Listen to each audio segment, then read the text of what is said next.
సంక్షేమ పథకాలు చిత్తశుద్ధితో అమలు చేస్తేనే ప్రజల్లో నేతలకు క్రేజ్ వస్తోంది, లేదంటే వ్యతిరేకత పెరుగుతోంది.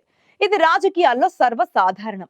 కానీ ఆ అధికార పార్టీ ఎమ్మెల్యే ఇచ్చిన ఒకే ఒక్క హామీ ఆయన్ని ఎక్కడికో తీసుకెళ్లిందట. జనం నుంచి విపరీతమైన పాజిటివ్ టాక్ వచ్చేసిందట. ఏడాదిలోనే ఊహించని మార్పుకు కారణమైందట. ఇంతకీ ఎవరా ఎమ్మెల్యే? ఏంటి ఆయన ఇచ్చిన ప్రామిస్?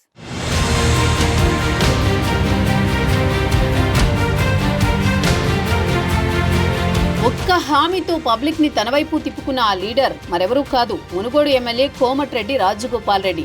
ప్రజలకు పరిచయం అక్కర్లేని వ్యక్తి. గత బీఆర్ఎస్ ప్రభుత్వ హయాంలో తన నియోజకవర్గ అభివృద్ధి జరగడం లేదని కాంగ్రెస్ పార్టీకి ఎమ్మెల్యే పదవికి రాజీనామా చేసిన నాయకుడు. ఉప ఎన్నికల్లో అప్పటి అధికార పార్టీకి ముచ్చమటలు పట్టించిన రాజగోపాల్ రెడ్డి జాతీయ స్థాయిలో అందరి దృష్టిని ఆకర్షించారు. గెలుపోటముల మాట ఎలా ఉన్నా ప్రజల కోసం ఎంతకైనా పోరాడతాడని కమిట్మెంట్ ఉన్న నాయకుడని రాజగోపాల్ రెడ్డిని ప్రశంసలతో ముంచెత్తుతారు మునుగోడు నియోజకవర్గ ప్రజలు. మాట ఇస్తే మరిచిపోని నేతగా రాజగోపాల్ రెడ్డికి మంచి పేరుంది.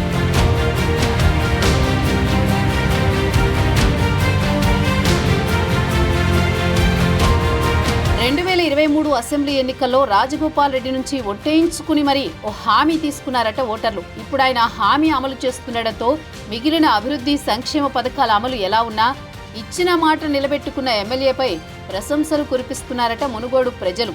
గతంలో గల్లీ గల్లీకి 3-4 బెల్ట్ షాపులుండేవి. ఎక్కడ చూసినా మద్యం ఏరులై పారేది. వెరసి నిత్యం ఘర్షణలకు కేరాఫ్ అడ్రస్ గా ఉండేది మునుగోడు. మద్యం మత్తులో తూలుతూ వీధుల్లోకెళ్లి గొడవ పడడం నిత్య కృత్యమయ్యేది. ఇక మద్యానికి బానిసలై ఆస్తులు పోగొట్టుకుని అప్పుల పాలైన వాళ్లు బోలెడం మంది. ప్రాణాలు పోగొట్టుకుని కన్నవారికి కడుపు కోత మిగిల్చిన వారు కొందరైతే కట్టుకున్న దాన్ని రోడ్డున పడేసిన వారు ఇంకొందరు.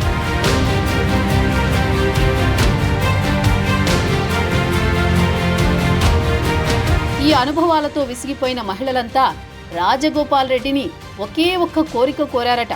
అభివృద్ధి మాట తర్వాత గ్రామాల్లో ముందైతే మందు బంద్ చేయాలని హామీ తీసుకున్నారట. బెల్ట్ షాపులన్నీ క్లోజ్ చేస్తా అంటేనే ఓటేస్తామని రాజగోపాల్ రెడ్డితో ఒట్టు కూడా వేయించారట. దాంతో కోమటిరెడ్డి రాజగోపాల్ రెడ్డి మొట్టమొదటిగా చేయాల్సిన పని బెల్ట్ షాపుల నిషేధమేనని ఫిక్స్ అయ్యారట.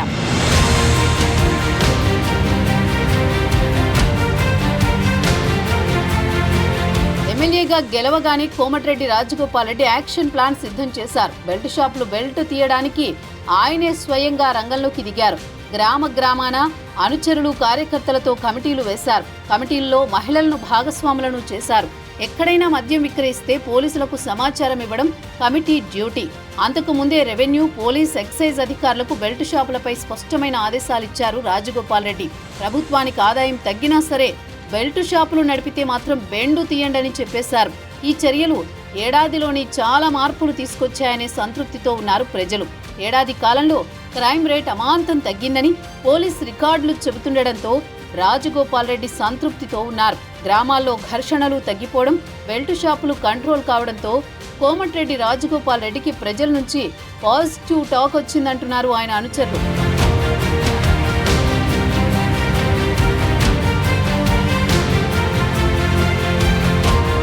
మొత్తానికి ఒక్క ఐడియా రాజగోపాల్ రెడ్డి రాజకీయాన్నే మార్చేసింది. అభివృద్ధి, 6 గ్యారంటీలు అమలు అంశాలు కూడా పక్కకెళ్లిపోయాయి. ముందు కూడా మందు షాపులు ఇలాగే ఫుల్ కంట్రోల్లో ఉంటే రాష్ట్రంలో పరిస్థితి ఎలా ఉన్నా మునుగోడులో రాజగోపాల్ రెడ్డికి మాత్రం ఢోకా లేదంటున్నారు రాజకీయ విశ్లేషకులు.